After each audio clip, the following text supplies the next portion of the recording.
आता हा पैसा किती येतो याच्यावरती आपण सहसा बोलत नाही, कारण हा पैसा जो आहे हा पैसा करोडोंच्या घरामध्ये आहे.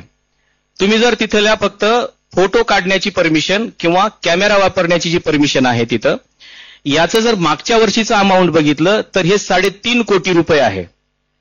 म्हणजे तिथं फक्त जर तुम्हाला मोबाईल वापरायचा असेल तर त्याच्यासाठी लागणारी फीस आणि तुम्हाला तिथं फोटो काढण्यासाठी किंवा कॅमेरा वापरण्यासाठी लागणारी फीस जर कलेक्ट केली तर ही 1 वर्षातला अमाऊंट हे 3.5 कोटी रुपये आहे.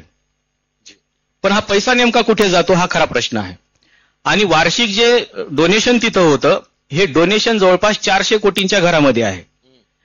तुम्ही जर 2013 आणि 2014चा एक घटना बघितली असेल तिथली, त्याची न्यूज खरी तर होत नाही. 2013 आणि 14 मध्ये थायलंडच्या प्रिन्सने, आदरणीय भंतेजींना माहिती असेल ते, की 300 कोटी सोनं त्या गयाला दिलेलं आहे, आपल्या विहाराला दिलेलं आहे. मग या पैशाचा वापर नेमका कुठे होतो हा खरा विषय आहे. जसं आदरणीय भंतेजींनी उपस्थित केला की तो शाळेला जात नाही, कुठलं महाविद्यालय चालवलं जात नाही, कुठलं हॉस्पिटल चालवलं जात नाही, कुठल्या अँब्युलन्स देखील त्या ट्रस्टनं खरेदी केलेल्या नाहीत किंवा कुठल्याच गोष्टी त्यांनी आतापर्यंत खरेदी केलेल्या नाहीत. पण हा पैसा जो आहे या पैशावरती खऱ्या अर्थानं त्यांचा डोळा आहे.